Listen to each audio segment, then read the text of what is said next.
I understand in the past, right, you were really focused as a company to large enterprise, maybe banks, credit unions, originators. That was your core business. And your product stack was very much more of what we'll say like a premise type product.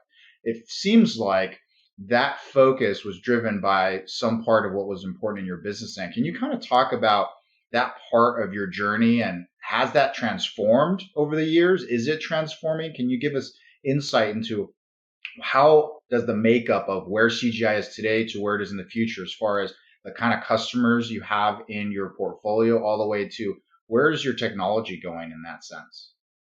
Uh, yeah, that's a great segue, and a very important and interesting question as well. Interestingly enough, all the IPs and the products that we built, right?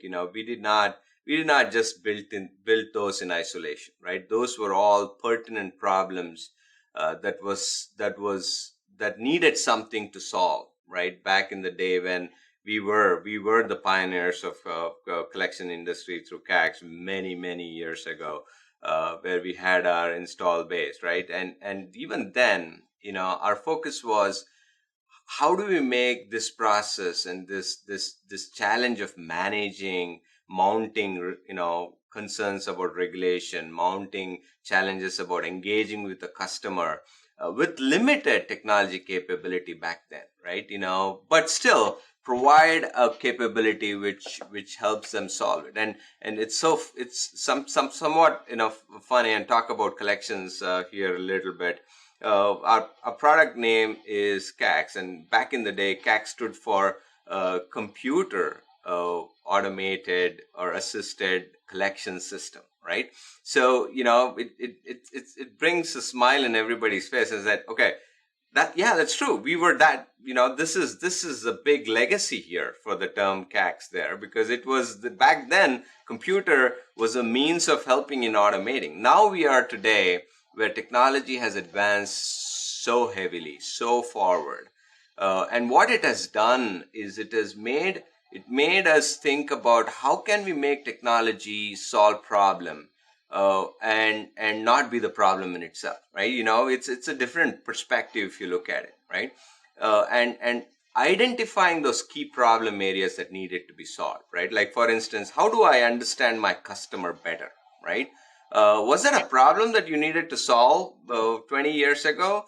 Maybe, but do you have enough tools to manage it? Maybe not, right? Because the data was not there. The amount of data that exists today, you can start understanding your customer and the customer's behavior, right?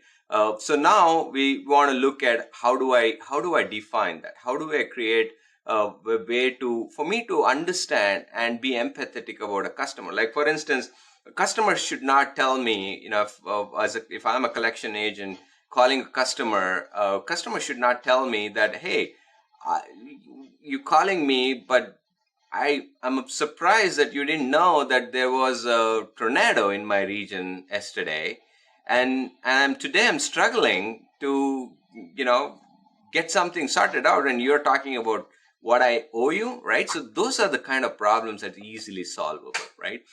Through the technology. So how we have transitioned ourselves is still focused on making sure that we solve the pertinent problem. But what we are focused on right now is, because everything is changing so rapidly, be it the regulatory changes, be it the needs of the solution, be it staffing shortages. And I'm pretty sure most of the audience that listening to this come from some sort of a call center background, right? And almost everybody would clearly accept and acknowledge there is a huge challenge with the staffing that's going on in the industry right now, right? How do we address that problem?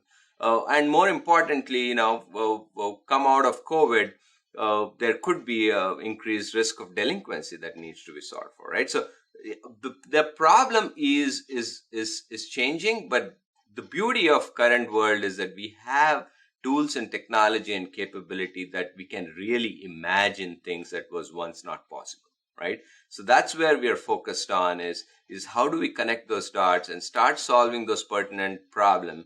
And I meant to mention earlier, is we don't want to fancy the tool or technology that we build, right? That's not our interest or focus. If we can address the so what's, using the tool and technology to get there, that's a big win, right? So, to going back to your question again here is that uh, transform the way and the view of focus on solving a problem has not fundamentally changed. But what we have now is with technology, we get an opportunity to aggressively to go after those problems and solve them.